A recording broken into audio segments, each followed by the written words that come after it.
Merci. Sous le noyau, bonsoir. Je vois que vous rangez l'ancienne bande, les cassettes. Récemment, mon fils me demandait ce que c'est qu'une cassette. Peut-être que s'il regarde l'émission, et si Amel permet qu'on zoome dessus, avec le concours de Thierry Camto, réalisateur de cette émission, mon fils verra enfin à quoi ressemble une cassette. Vous avez des bandes. Bonsoir, Soule Onoyolo. Votre micro est fixé déjà. Bonsoir. Bienvenue Bonsoir, dans l'arène. Rodrigue. Bonsoir aux confrères qui ont mené la première partie de ce débat. Et je dis aussi bonsoir à Bruno Ngondo, qui est votre invité à l'arène. Merci de nous avoir rejoints. Vous nous avez écoutés pendant longtemps. J'ai vu que vous avez pris beaucoup de feuilles et je vois que vous arrivez avec des bandes. J'espère qu'il y a une incidence, il y aura cette incidence sur cette émission. Vous avez, dans la méthodologie habituelle, deux façons d'entrer dans le duel. Vous pouvez poser des questions ou bien jeter un regard panoramique sur ce qui a été dit par l'invité central ce soir. Vous avez le droit d'émettre une opinion, contrairement à nous qui interviewions. Nous allons vous regarder pendant 30 minutes. Attention, je suis là comme... 45. 30 minutes. Attention, Vous avez enlevé 15. je suis là. S'il y a un coup en dessous de la ceinture, je serai obligé d'intervenir. Non, je ne pense pas que c'est nécessaire, les coups en dessous de la ceinture. J'aime bien Bruno Ngondo, que j'ai écouté déjà, n'est-ce pas, dans une télévision aujourd'hui, mais qui, après avoir expliqué un engagement politique que les chefs ont pris, il a fui la deuxième partie, n'est-ce pas, du débat, qui était la poursuite, n'est-ce pas, sur les questions de l'élection présidentielle. Je ne veux pas lui poser la question de savoir pourquoi il a fui, mais je sais qu'il a fui, il a quitté le plateau, sans raison. Alors, Bruno, je voudrais quand même t'inviter à un exercice, celui de te demander de prendre 30 secondes, n'est-ce pas, et toi et moi, on ferme les yeux, n'est-ce pas, et puis on fait ce que je pourrais appeler, n'est-ce pas, une projection dans le futur. Est-ce qu'on peut y aller? J'ai fermé les miens.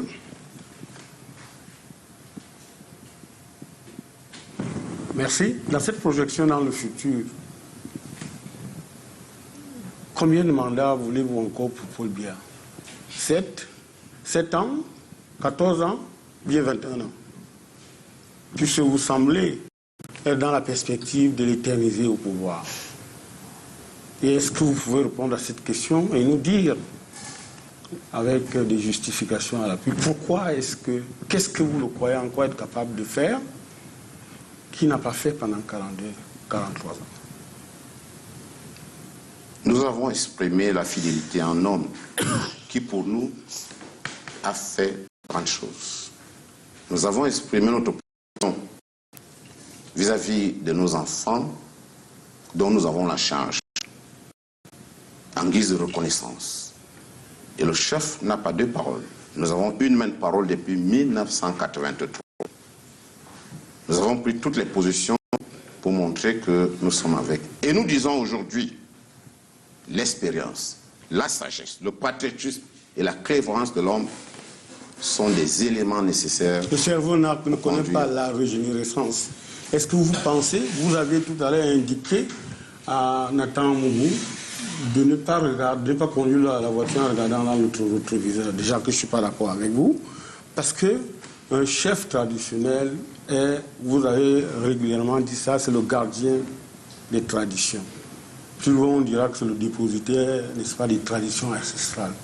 Comment pouvez-vous annuler l'historicité dans la chefferie et penser que vous pouvez garder les traditions, ou alors penser que vous pouvez être le dépositaire des traditions ancestrales? La personne que nous présentons aujourd'hui à nos enfants a été adoubée dans toutes les chefferies des régions. Ça remonte à quand? Depuis la deuxième année de son investiture jusqu'à tout récemment. 40 ans et puis sont passés. Et quand vous pensez que c'est le même? Ce n'est pas pour 2 jours. Non. 40 ans sont passés, vous pensez que c'est le même? Il est même plus que ce qu'il était. Et parce que Et comment? En Afrique, nous respectons un certain âge qui est symbole de sagesse. Et la sagesse qu'il a aujourd'hui, il te connaît, il me connaît, il connaît nous tous mieux que quiconque au Cameroun. Et Bruno, la question n'est pas son âge, je voudrais vous demander, dans sa est-ce que stature, vous pensez que votre candidat, celui que vous avez adoubé, sans lui avoir demandé s'il est candidat, vous pensez qu'il est le même qu'il y a 40 ans? nous n'avons pas besoin de le lui demander. Puisqu'il nous a dit, il a répété, je vais lire, si vous permettez. Allez-y, lisez. Je puis vous assurer que ma détermination à vous servir demeure intacte et se renforce au quotidien. Je vous ai suivi, M. Soulier. Et s'il avait dit ça simplement... Sur un tableau, vous avez dit que vous respectez ce homme parce que vous avez son mandat. C'est un phonix. Pardon? Je vous ai suivi sur un plateau et je vous le concède. C'est pour ça que je vous ai dit. Qu'est-ce que j'ai dit? Vous avez dit que cet homme est un phonix parce que vous vous rendez compte que au jour le jour, il a des qualités. Et je vous ai suivi sur un tableau. Et je vous le concède. Bruno, le président de la République, Paul Biya, est un vénard. C'est un sage. Je le respecte, je maintiens. Mais je dis, le temps est terminé. Acceptons cela. Vous dites donc, il a fait son époque. Le temps est terminé pour la sagesse. Le temps est terminé pour qu'il continue à conduire le pays.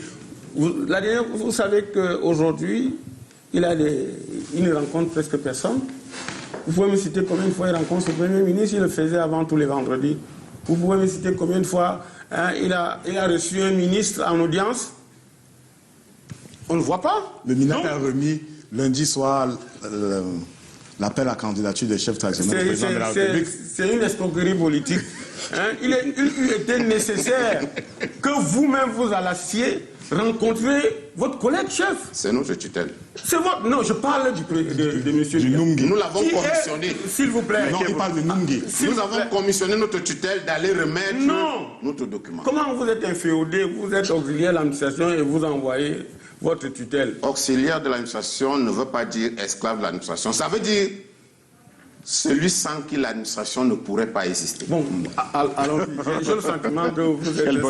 Il y a cette question dessous les qui reste pendante. Est-ce qu'en 2032, vous allez faire un nouvel appel à candidature de Paul Biya?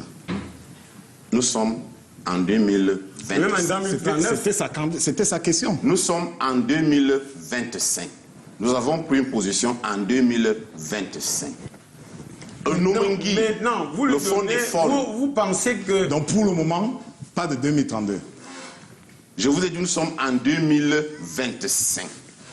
Et un Omengi, le fond des fonds... Continuons, parce que là, ce que vous voulez faire, là, c'est la littérature théorique. Je vais quand même m'étonner de... Peut-être que je n'ai pas bien regardé. Est-ce qu'il y avait le vice-président du Sénat à ses assises? Lamido de Rebouba. Puisqu'il est Lamido, il est chef. Est-ce qu'il y avait le président de l'Assemblée nationale, qui est le chef des MADA, à ses assises? Est-ce qu'il y avait Sa Majesté Onoudoumou? Est-ce qu'il y avait Moulé Kombi? Est-ce que le nom guide des noms... J'ai failli dire Yang. Non, Dion Bouté. Je ne veux pas... Non, il ne faut pas qu'ils disent qu'on est à deux. Est-ce qu'il y avait le nom guide lui-même, fond de fond, à ses assises? Est-ce que vous lui avez envoyé une invitation et il a refusé, il a boudé? Puisque c'est le Conseil national des chefs. Il y avait un ensemble de chefs physiques et d'autres qui étaient spirituellement avec nous. Comment est-ce que vous mesurez ça? Comment est-ce que vous mesurez l'absence physique et l'absence... Parce que je suis un chef traditionnel. Je suis le lien entre l'invisible et le visible. À un moment donné, je regrette. D'ailleurs, je suis content que vous soyez en tenue traditionnelle. Vous comprenez très bien ces choses. Et ce n'est pas parce que nous sommes dans cette arène, M. Soulet, que vous allez dire que vous ne connaissez pas le monde invisible. Qui est... Bon, si c'est le monde invisible, vous auriez dû ne rien signer. Et rester dans l'invisible. Et nous avons donc désigné un certain nombre de personnes pour rendre visible ce que nous avons déjà arrêté avec tout le reste. Okay, donc et c'est pour ça que nous parlons de représentation. Et dans une association... Ça veut dire que vous n'avez pas eu besoin... Dans un mouvement associatif, il y a de la représentation. Vous n'avez pas eu besoin, n'est-ce pas, du Lamido de Rebouba, qui est difficile et dur. Et vous n'avez pas eu besoin de Paul Biya, le nom Guy, le fond de fond, pour participer à ces assises, ça va? On avait besoin de tous. Et on a eu leur position commune et collective. Pourquoi ils ne sont pas venus? Ils n'étaient pas obligés d'être avec nous. Pourquoi vous choisissez Nous avons convoqué un certain Pourquoi nombre... vous choisissez Atangandji pour aller remettre, n'est-ce pas, vos résolutions, alors que vous-même, vous pouvez aller voir le chef? Parce que c'est notre tutelle et nous l'avons mais envoyé. Vous pouvez aller voir Biya. Nous le voyons souvent, mais pour la circonstance, c'est lui que nous avons envoyé. C'est lui que vous voulez candidater à la prochaine élection présidentielle. C'est lui que nous avons envoyé parce que c'est lui notre tutelle au sein du gouvernement. Et nous nous sommes dit, comme c'est lui. Non, mais attendez, quel est le lien entre les assises du Conseil national affaires des chefs et la tutelle? Rodrigue vous a posé cette question, tous les autres vous l'ont posé, vous n'avez pas répondu. Est-ce que vous avez besoin de vous réunir en tant que dépositaire de la tradition ancestrale et désigner quelqu'un de l'administration publique pour l'envoyer? Est-ce que c'est votre commissionnaire, votre messager? Oui. Pourquoi? C'est notre commissionnaire. Donc vous-même, vous ne pouvez pas rencontrer M. Biya qui est le chef. Alors que vous avez été de ceux qui l'ont intronisé. En d'autres temps, nous l'avons souvent fait nous-mêmes. Mais cette fois-ci, nous avons dit, la question est brûlante. Va le faire. La question est brûlante. Pourquoi ne l'avez-vous pas fait? Nous avons décidé, ensemble, de donner vous n'avez pas de réponse. On continue. Je vais mettre à... Sauf si vous voulez que... 30 minutes. Sauf si vous avez une autre réponse. Non, s'il vous plaît, vous n'avez pas de réponse. Laissez-moi continuer. Bruno Gondor, laissez-moi. J'ai la réponse, mais vous voulez votre réponse. C'est normal. Nous sommes en plein duel. Mais je vous ai donné ma réponse. Si votre réponse ne me convainc pas, pourquoi vous voulez que j'insiste là-dessus? Je constate que... Je voudrais quand même dire une chose. Ma grand-mère et mon grand-père me disaient que c'est lui qui accepte d'être... C'est lui qui se laisse instrumentaliser, infantiliser, accepte de vivre définitivement en deuxième division. Vous nagez entre auxiliaires de l'administration et dépositaires des traditions ancestrales. Si je vous demandais de choisir, vous vous sentez confortable où? Dans les deux. Non, je vous demande de choisir. Parce que nom est pluriel, Je vous demande multidimensionnel. Et la chefferie traditionnelle en elle-même est multidimensionnelle. Vous avez dit tout à l'heure la fidélité, donc vous préférez, vous acceptez être des suppôts de l'administration parce que vous voulez être dans la fidélité, la docilité et la loyauté. Nous sommes... Bruno, depuis que vous avez signé la motion, combien de notables avez-vous rencontrés dans votre cours? Est-ce que vous avez dit que le chef, en réalité, les chefs sont des gardiens, enfin, c'est les notables qui dirigent, n'est-ce pas? Est-ce que lorsque vous arrivez à Yaoundé, vous avez pris le point de vue de vos notables? Est-ce que vous leur avez demandé de vous autoriser à signer? Avant même d'y arriver, oui. C'est mes notables qui m'ont dit de le faire. Au nom d'un certain nombre d'éléments que j'ai cités avant que vous n'arriviez, mais c'est que vous suiviez. Quand vous êtes représentant, vous avez fait une campagne, une explication vous administrez notables? Avant même que je ne rentre, j'ai dit après. Ils étaient déjà au courant. J'ai dit après. Et ils ont reçu tous les éléments nécessaires. Après, est-ce que vous les avez... Sauf si vous faites comme les députés, ils finissent les sessions, ils n'organisent pas, l'explication, les sensibilisations parlementaires n'expliquent pas. Je demande, est-ce que, si vous l'avez fait, est-ce que les autres l'ont fait? Moi, je ne fais pas le procès des députés. Je demande, est-ce que vous avez rencontré vos administrés une fois retournés dans votre chefferie? Bien sûr. C'est la moindre des choses. Voilà. Dès que le chef national arrive, ses administrés viennent le retrouver. Vous avez dit tout à l'heure que vous avez repris Nathan 2 ou 3 fois. Vous avez été gentil en disant qu'il faut avancer. Est-ce que c'est parce que vous avancez que la chefferie traditionnelle perd sa valeur? Parce que pour inventer l'avenir, il faut ressusciter le passé. Il faut interroger le présent. Mais vous êtes dans le sens où vous passez en écrivant l'histoire du Cameroun avec la gomme. Est-ce que ça peut marcher? La chefferie traditionnelle est en train de reprendre sa valeur. Vous parlez de quelle chefferie? Mieux qu'il y a 30 ans, il y a 40 ans, il y a 50 ans. C'est faux. C'est faux. La personne qui a vassalisé la chefferie traditionnelle, c'est M. Biya. C'est lui qui a fait en sorte que les chefs deviennent des suppôts. Tout à l'heure, vous parlez des femmes, tout. Monsieur Tongué, j'ai été régional du Messager en 2002.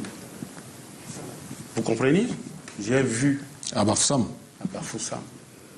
J'ai vu des clichés, n'est-ce pas, de la docilité. J'ai vu comment... Et c'est pour ça que vous êtes faible. Parce qu'aujourd'hui, vous ne tenez plus sur rien. Dans la mesure où l'administration... J'ai vu, par exemple, à Forêt-Kéchan, je n'ai pas vu le Conseil national des chefs, où pendant un moment, je ne sais pas ce qui s'est passé, parce que je suis parti de l'an 2004, il y avait 2 chefferies. Lorsque Djoumessi Mathias a été envoyé en déportation, parce qu'on disait qu'IP6, il était dans le maquis, on a installé son frère, son demi-frère, qui était commissaire de police. Et quand Djoumessi est revenu, il a refusé de restituer son trône. On a eu 2 chefferies. Plus grave, quand Djoumessi Mathias est décédé, on l'a enterré au Panthéon. Nkelefa m'a vu l'illégitime, il allait chercher les gendarmes pour exhumer le corps. Les gendarmes lui ont demandé d'entrer au Panthéon et de montrer là où Djoumessi Mathias est enterré. Il n'a pas pu, parce qu'il savait qu'il était illégitime. N'est-ce pas? Il y a des choses comme ça. Aujourd'hui, vous dites, j'ai suivi que vous avez des représentations régionales. Aujourd'hui, nous avons un gros problème à Banjul, où on a galvaudé le process de transmission du pouvoir traditionnel. Parce que Joseph Kamgadé a régné pendant 50 ans. Aujourd'hui, on est à son 3e fils, qui hérite de son trône. Foutu Mathias a fait 8 ans. Quand il mourait, c'est un accident de circulation. Kamga, qui était déjà entré avec lui dans le lac comme premier adjoint, a récupéré, il a fait 19 ans.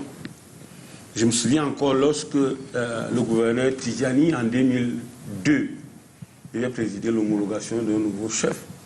La cérémonie a été reportée et au deuxième rendez-vous, on nous a laissé croire que c'est le 3e fils de Kamga II qui a en ce moment en poste, qui a déjà fait pratiquement 22 ans. Est-ce que ce n'est pas ça les questions les plus urgentes, que de vous transformer, n'est-ce pas, de prendre une ardoise et de clamer la candidature de Biya qui n'a plus rien à prouver, parce qu'après 43 ans, il est décidé. Alors pourquoi vous n'intervenez pas sur des questions sérieuses? Parce que je voudrais encore vous poser la question sur l'évaluation des échelles en termes de degrés. Aujourd'hui, l'administration publique a favorisé la création, l'éclosion des chefferies de 3e degré, parce que c'est là où, n'est-ce pas, elle puise son bétail, c'est là où elle fait de la surenchère. Pourtant, il n'y a pas le même engouement dans les chefferies du 2e degré et du 1er degré. Pourquoi vous laissez faire tout ça? Allez-y, je vous écoute. Merci beaucoup parce qu'on me donne enfin l'occasion de parler de mon. D'abord, je l'ai dit tantôt, les peuples ont ce qu'ils méritent. Ça veut dire quoi? Ça veut dire que celui qui est à la tête de votre pays, c'est celui que les ancêtres, les bâtisseurs de cette nation ont voulu qu'il soit. Parce qu'on a trouvé que c'est celui qui va répondre le mieux aux problèmes qui se posent. À ce titre, je vous l'avais dit. Je peux répondre à vos questions. Non. Je peux répondre à vos questions. J'ajoute. Non. C'est moi qui mène le duel, M. Tongué. Non. J'ajoute pour qu'il réponde. Vous devez lui permettre de répondre. Non. J'ajoute pour qu'il réponde. Ça fait pas. Non. J'ai dit, c'est moi qui attends les réponses. Oui. Si les réponses ne me satisfont pas, pourquoi vous voulez que je continue? Mais c'est non, je vous dis, il y a les téléspectateurs. C'est le duel, monsieur Tongué. Laissez le duel. Si vous voulez, je peux arrêter. On arrête le duel. Je ne vais pas me mettre à me quereller avec vous pour les questions. Attendez qu'on réponde. Majesté, on suspend le duel. On ne se chamaille pas sur ce plateau. Je ne me chamaille pas. Thierry Camteau, une transition. Il est en train de parler. Laissez-moi continuer avec lui.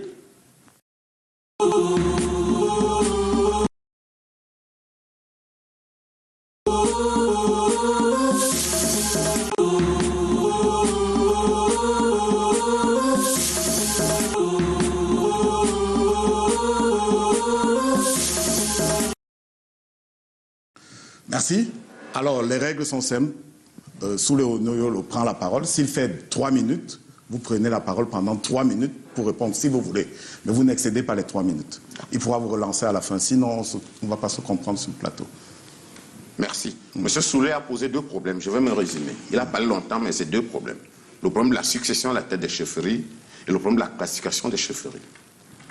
Depuis la nuit des temps, il y a toujours eu des problèmes à la succession des chefferies traditionnelles. Avant les indépendances, pendant les indépendances, aujourd'hui, lorsque nous vivons. Mais je l'ai dit ici, dans cette dynamique, tous les peuples ont des problèmes. Mais la grandeur d'un peuple, c'est de savoir s'élever au-dessus des problèmes qui se posent pour les résoudre. Donc tous ces problèmes ont des solutions à l'intérieur de ces communautés. Il y a des chefferies qui ont fait plus de 20 ans, avec à la tête un chef qui n'était pas indiqué, mais on a réglé de l'ordre après. Je ne fais pas, je n'accepte même pas ce que vous êtes en train de dire. Il faut réfléchir, il faut peut-être réfléchir pour savoir que ce que vous dites est vrai ou pas vrai. Mais je dis, les problèmes existent dans toutes les chefferies. Vous trouvez des successions dans toutes les chefferies. Maintenant, au niveau de la classification des chefferies, je suis d'accord avec vous. Et un travail conséquent est en train d'être fait là-dessus. Et c'est l'un des grands chantiers que le Conseil national des chefs a fait, à savoir participer à la révision du statut du chef traditionnel et même de l'organisation de la chefferie traditionnelle. C'est ce que je vais vous dire en 2 mots. D'accord. Vous avez dit que ce sont les chefs qui ont suggéré la motion de soutien à Biya, à la candidature de M. Biya. Est-ce qu'on peut avoir la composition du groupe qui a rédigé cette motion? C'est les chefs traditionnels et j'en fais partie. J'ai dit la composition du groupe. Je vous ai dit que c'est les chefs traditionnels. Lorsque vous êtes dans une institution et qu'il y a une autre qui sort de cette mission, on ne va pas vous dire qui a écrit. Peut-être pas des signataires. La responsabilité... Les signataires. Je viens. Oui. La responsabilité revient maintenant à la tête du groupe. Et maintenant, vous avez les signataires de ceci qui sont ceux que nous avons choisi de nous représenter. Et c'est moi qui ai fait cette fois dans la salle. Vous m'avez vu circuler. Pour certains, parce qu'on s'est dit que c'est les représentants des 10 régions qui devaient signer. C'est-à-dire les 10 présidents, c'est-à-dire le président et les 9 vice-présidents. Et puis il y a eu un représentant ici qui vient du Conseil des sages. Et puis le secrétaire général, Fon Tchafa. Vous avez dit que toutes les chefferies ont des spécificités. Vous avez fait, n'est-ce pas, ce sondage comment pour savoir que les chefs qui sortaient de chacune des régions avaient l'aval des autres chefs? Je vous ai dit que nous sommes organisés, c'est-à-dire c'est pyramidal. Nous avons les conseils communaux, les conseils départementaux, les conseils régionaux et le conseil national. Ça se pose lorsque vous êtes à Yaoundé, donc vous n'avez pas eu le temps. Non, il ne s'est pas posé à Yaoundé, s'il vous plaît. Je vous ai dit que moi, par exemple... Il y a des chefs qui vous disent dans le ministre de pas l'administration territoriale avec dans l'info. Je vous dis bien ceci. C'est notre tutelle. Lorsque nous organisons une réunion, nous tenons informer notre tutelle. Et nous, c'est pour ça que nous demandons l'autorisation de tenue d'une réunion. Vous avez préparé les assises pendant combien de temps? Ces assises sont préparées depuis 3 ans. Donc depuis 3 ans, et nous l'avons renvoyé plusieurs fois. Sur la motion de soutien à la candidature de Biya, depuis 3 ans. Nous l'avons préparé depuis 3 ans.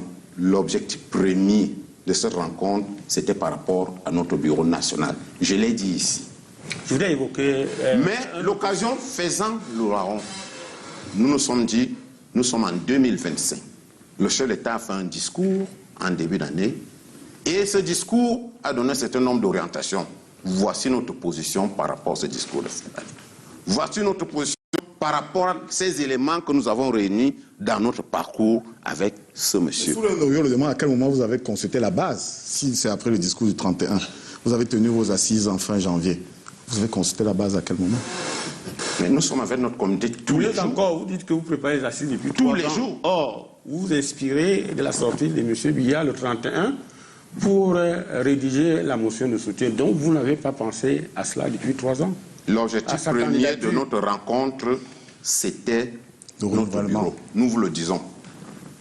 Et face à l'actualité du Cameroun, nous avons pris une position. Pourquoi vous vous laissez infantiliser? Pourquoi vous n'êtes pas brave? Pourquoi vous n'êtes pas parmoute? Et puis, j'ai envie de poser une autre question, mais elle paraît bête. Pourquoi vous avez accepté de venir moutonnement, n'est-ce pas, à l'Inquisition, comme c'est le cas là? Parce que vous avez du mal. Je ne vous permets pas de parler ainsi au chef traditionnel, M. Soulé. Vous n'avez pas qualité. Et lorsque je suis venu à ce plateau, j'ai dit que je m'interdis certains mots. Je l'ai dit aucun mot. Écoutez, vous avez dit moutonnement. Écoutez-moi très bien. Je parle français. Je parle français, M. Soulé. Vous allez à la queue leu. Je parle français, M. Soulé. Oui. Et nous l'avons dit ici. Moi, le chef traditionnel qui est venu à cette réunion avait des positions. La première, mettre sur pied son bureau. Oui. La deuxième, face à l'actualité du pays, prendre position au lendemain du discours du chef d'État. D'accord. Et chaque chef traditionnel est avec sa communauté en permanence. Vous connaissez Sa Majesté Sokoudjou? Très bien, mieux que vous. Il est dans votre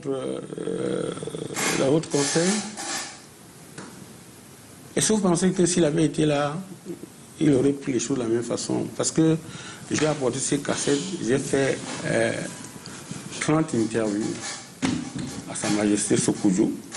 En 2002, nous avions l'objectif d'écrire un livre, mais il nous a manqué d'argent.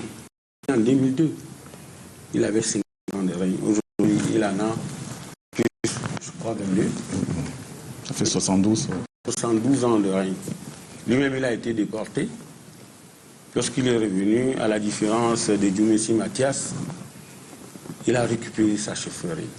Et il m'avait dit 90% des chefs sont illégitimes. 90, c'est là, dans les cassettes que vous voyez.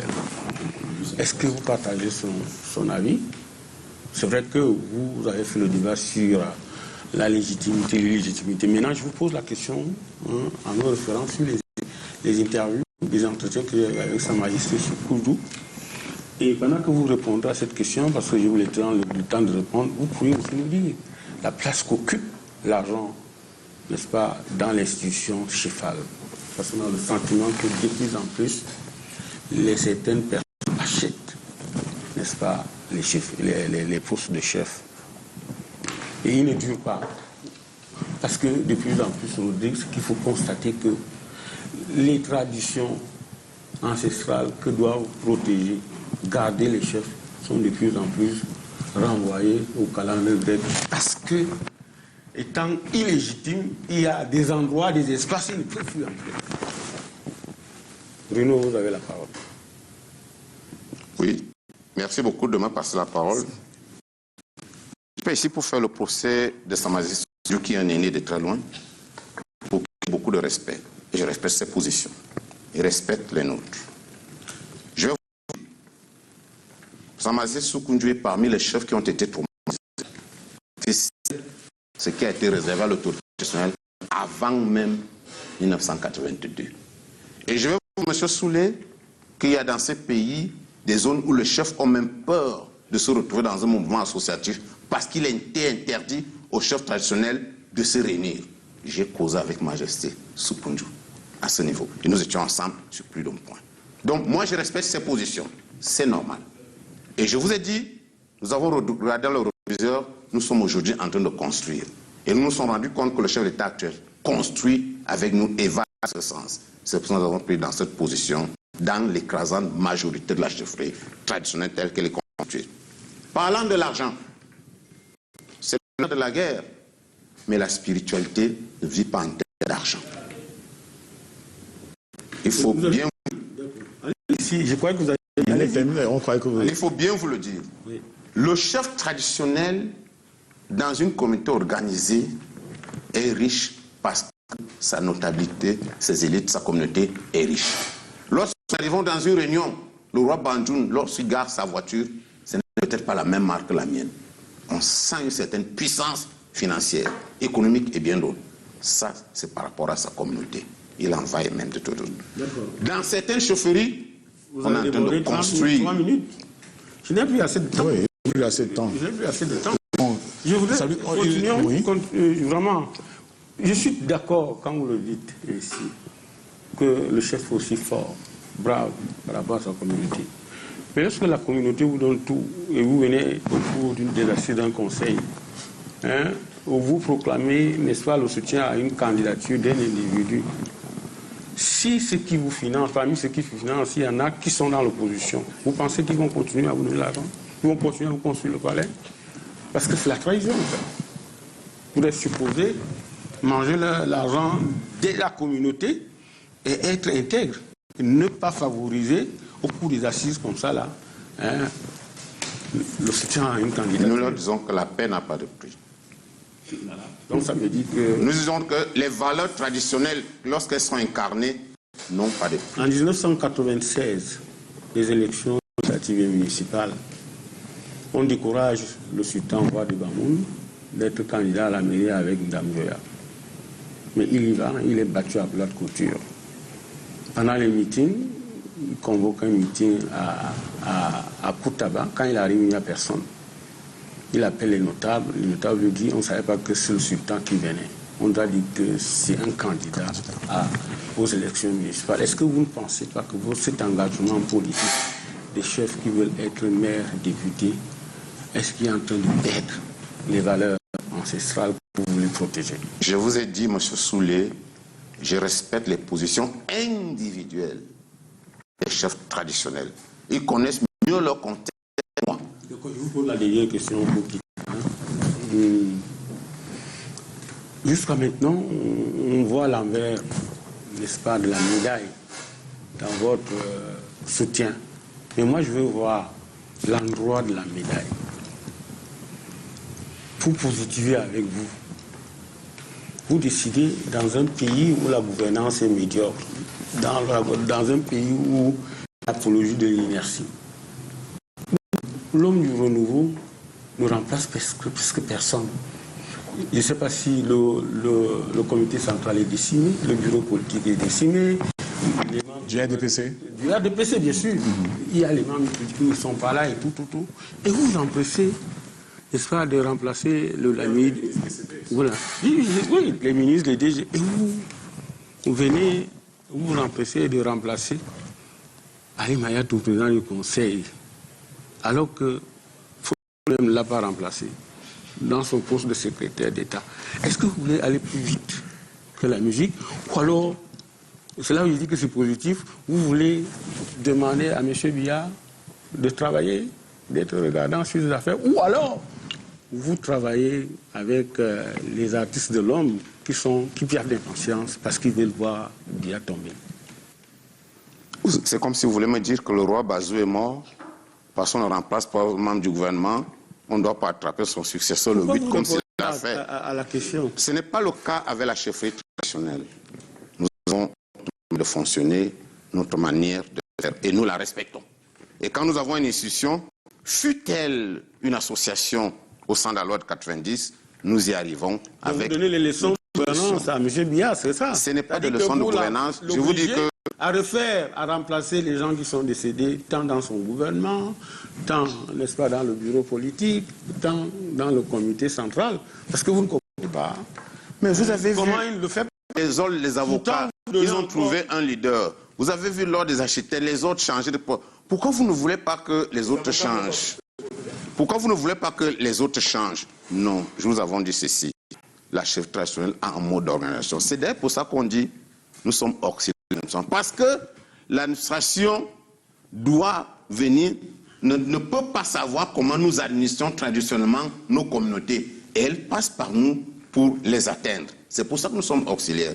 Et à ce titre, notre mode d'organisation traditionnel, nous le transportons même au sein de notre association. Et nous avons dit pourquoi les arguments qui ont milité pour que nous puissions poser notre... Je reviens par le fait pluriel. Bruno, vous m'avez sorti une fois en vous posant une seule question. J'ai dit une seule.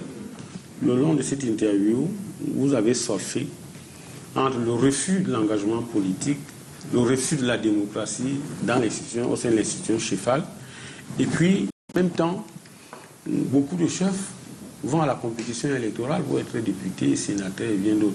Comment vous pouvez déshabiller Saint-Pierre pour habiller Saint-Paul? Pour sortir, c'est la dernière question. J'ai répondu à cette question. J'ai dit qu'il y a des choix individuels. Les chefs n'ont pas donné un mot d'ordre pour dire allez faire politique chef traditionnel. Au niveau de notre engagement associatif, nous avons pris position. Maintenant, chaque chef, il y a même des élites qui disent à leur chef, soit le maire de notre société. Il y a des élites qui disent à leur chef, soit c'est député ou bien sûr, et il va le faire. Mais nous avons dit, chaque chefferie s'administre par rapport à son mode d'organisation. Merci. Merci Soulé pour ce duel. Mais je n'arrive pas à comprendre toujours. Vous faites la différence